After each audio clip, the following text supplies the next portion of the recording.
نقی ہادی کے لقب سے مشہور ہیں۔ یہ ماہ رجب میں 212 ہجری میں مدینہ کے قریب سریہ میں پیدا ہوئے، ولادت ہوئی۔ کچھ مورخین نے کہا کہ دوسری، پانچویں یا تیسری رجب کو آپ پیدا ہوئے، یہ رجب المرجب کا مہینہ ہے۔ تو آپ کی ولادت کی دلیلوں میں سے ایک دلیل دعائے ناجیہ مقدسہ وہ بیان ہوئی ہے، اللہم انی اسألک بالمولدین فی رجب محمد بن علی الثانی وابنہ علی بن محمد المنتجب۔ خدایا میں تجھ سے سوال کرتا ہوں رجب کے دو مولود محمد بن علی دوم اور ان کے فرزند علی ابن محمد کے واسطے جو برگزیدہ ہیں۔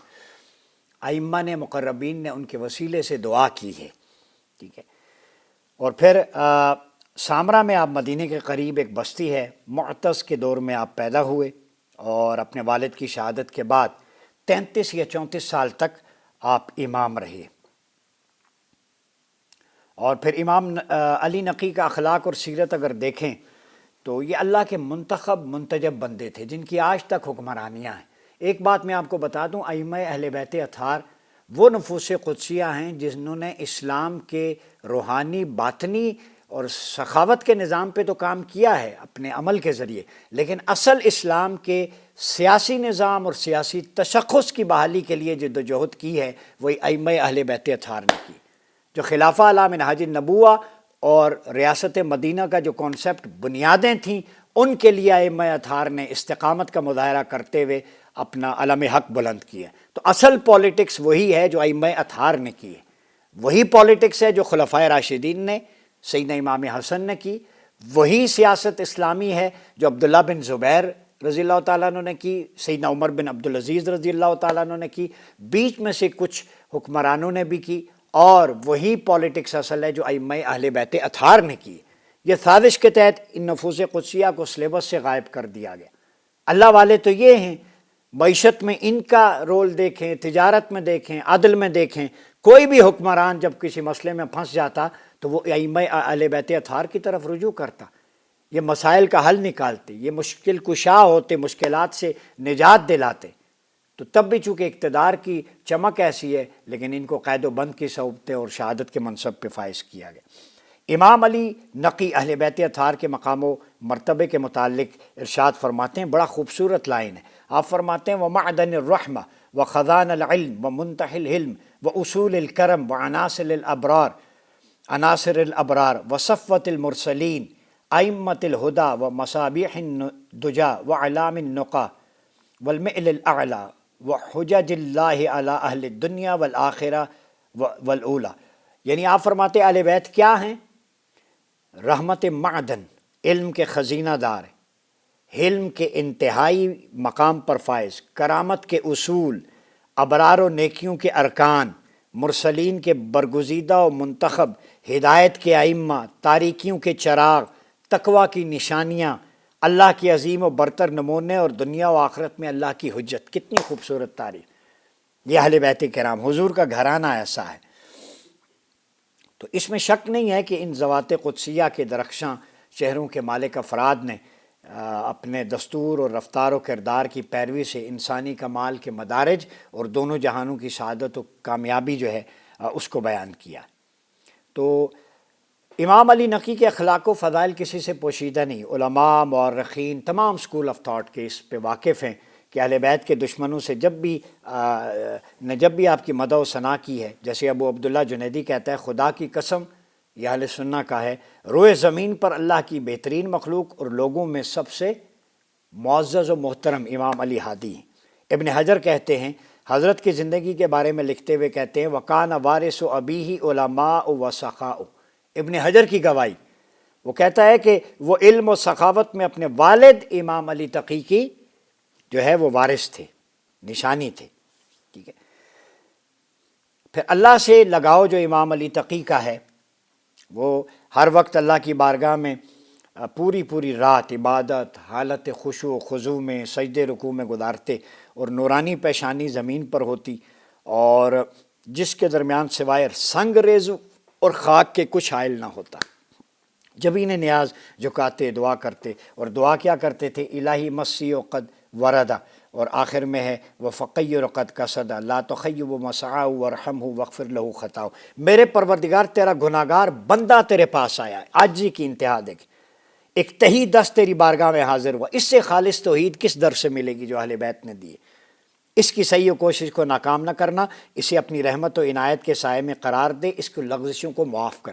خالص توحید کا تصور لینا ہے، امام علی نقی کے در کا رجوع کرے کہ رب کو کیسے راضی کرنا ہے۔ یہ نفوس قدسیہ جو بندے کو اللہ سے جوڑ دے ہیں، عجز و انکساری کا کمال ہے۔ پھر سخاوت و بخشش، عقل مال دینے پر اکتفا کریں۔ امام علی نقی کے بارے میں ہے، اس کے قائل نہیں تھے، ٹھیک ہے، ذاتی قدر و قیمت کے بھی قائل نہیں تھے، فراوانی کے بھی، جو آتا بانٹ دیتے، معمول کے مذاکر چھوٹے پہ گزر کرتے، ٹھیک ہے، اور اجتماعی اور انفرادی طور پر جو آپ کی بارگاہ میں آتا خزانے کھول دیتے، ٹھیک ہے، اور اپنے والد بزرگوار کے مانند سخاوت کے مرکز تھے۔ بسا اوقات اتنی زیادہ مقدار میں انفاق کرتے کہ ابن شہر آشوب جیسا دانش مند کہتا ہے کہ اتنی زیادہ مقدار میں رائے خدا میں انفاق کرنا ایک معجزہ ہے، میریکل ہے، چیریٹی کرنا، جو بادشاہوں کے علاوہ کسی کے بس کی بات نہیں۔ اصل بادشاہ کون ہے؟ ہائے ہائے ہائے! اور میں نے ابھی تک اتنی کثیر مقدار میں رائے خدا میں انفاق کرنا کسی اور کے بارے میں نہیں سنا۔ تو وہ کہتا ہے، اسحاق جلاب لکھتے ہیں کہ میں نے ابو الحسن امام علی نقی علیہ السلام کے پاس بہت ساری بھیڑ بکریاں خریدیں۔ اس کے بعد حضرت مجھے ایک وسیع جگہ پر لے گئے جن کے بارے میں مجھے اطلاع نہ تھی، تو پھر تمام بھیڑ بکریوں کو جن کے درمیان تقسیم کرنے کا حکم دیا، میں نے سب کو بانٹ دیا، ان کے لیے بکریاں خریدیں کثیر، سب بانٹ دیں، ٹھیک ہے۔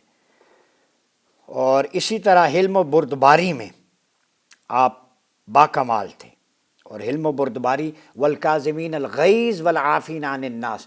امام زین العابدین کی واقعات پہ غور کریں تو لگتا ہے یہ آیت ان کے لیے، امام علی نقی کا طرز عمل دیکھ کے لگتا ہے یہ آیت ان کے طرز عمل کے بارے میں نازل ہوئی۔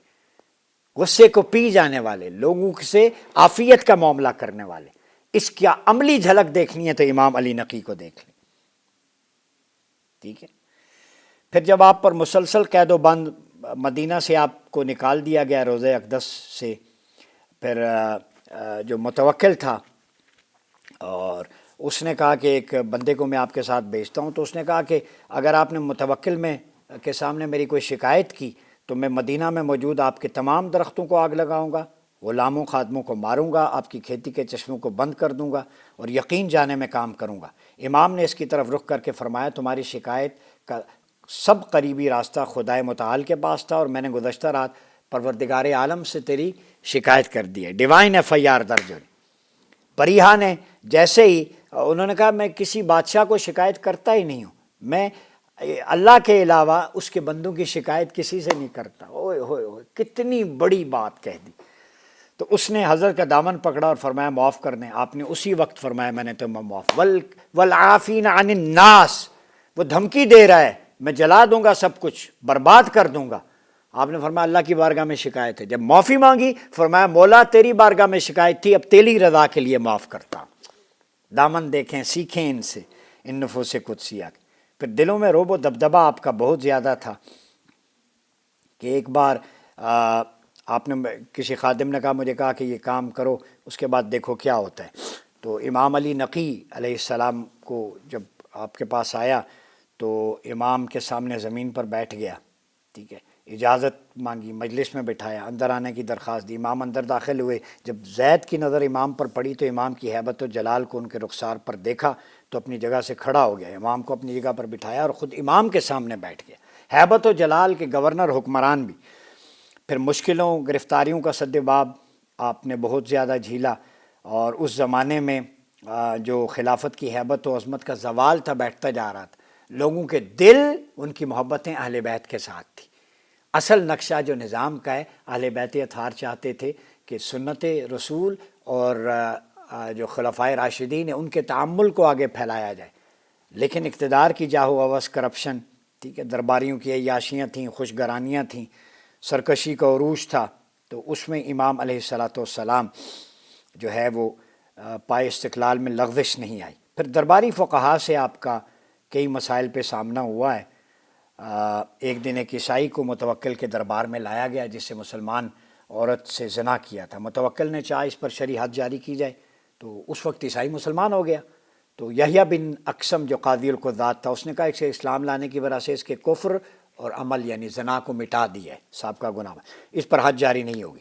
درباری فقہا نے اور فتویٰ دیا، اختلاف ہو گیا. تو متوکل خلیفہ مجبور ہوا کہ اس مسئلے کو امام علی نقی سے پوچھے. امام نے جب ان سے پوچھا گیا تو فرمایا اس کو اس قدر کوڑے لگائے جائیں تاکہ وہ مر جائے.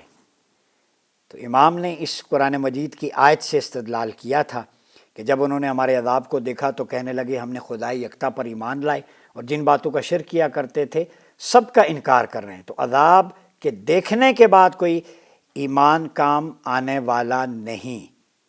بات سمجھ گئے؟ یہ اللہ کا مستقل طریقہ ہے جو اس کے بندوں کے بارے میں گزر چکا ہے. عذاب دیکھنے کے بعد ایمان لانا اس کی کوئی وقت نہیں. لہذا سزا تو ہوگی، لہذا کوڑے لگا کے اسے مار دیا جائے تاکہ جو عمل کیا ہے اس کی سزا یہاں بھگتے، باقی معاملہ اللہ کیا کرے. دیکھ لیں جوڈیشل ایکٹیویزم کتنا خوبصورت. پھر متوکل نے امام کے جواب کو قبول کیا. تو فتویٰ انہی کا قبول کرتے. مسئلے میں کوئی بھی حکمران پھنستا ائمہ اطہار کے پاس جاتا، لیکن قید و بند کی صحبتیں کہ لوگ ان کے قریب آتے ہیں کہیں ٹاپل نہ ہو جائے. اصل سیاسی اسلام اہل بیت کے در پہ ملے گا. بات سمجھ رہے ہیں؟ پھر امام علی نقی کے بہت سارے شاگرد گزرے ہیں، ان کی شہادت جیسے ہوئی حکومت کی طرف سے کڑی نظر رکھی گئی، تمام رنج و مشقت مجبوریوں کے ساتھ ذرہ برہ ستمگروں کا ساتھ نہ دیا. تو امام جو ہے وہ اس وحشت زدہ ماحول میں بھی پائے استقلال میں لغزش نہیں آئی اور ماہ رجب میں درجہ شہادت پر فائر ہوئے اور سامرا میں اپنے گھر کے اندر سپرد خاک کیے گئے. آج بھی سامرا میں امام علی نقی کا مزار مرجع خلائق ہے. ان اشعار پہ ختم کرتا ہوں. گھر لٹانا جان دینا کوئی تجھ سے سیکھ لے، جان عالم ہو فدا اے خاندان اہل بیت. اپنے آپ کو، بچوں کو اہل بیت علیہ السلام کے ان جلیل القدر ائمہ کی سیرت پڑھائیں. آپ کو توکل، قناعت، عبادت، ریاضت، خشوع، اسلام کا جو اصل نظام ہے، روح، ان کے در سے ملے گی. تو اپنا بہت خیال رکھیے گا. اپنے میزبان ڈاکٹر عمر ریاض باسی کو اجازت دیجیے. اللہ حافظ.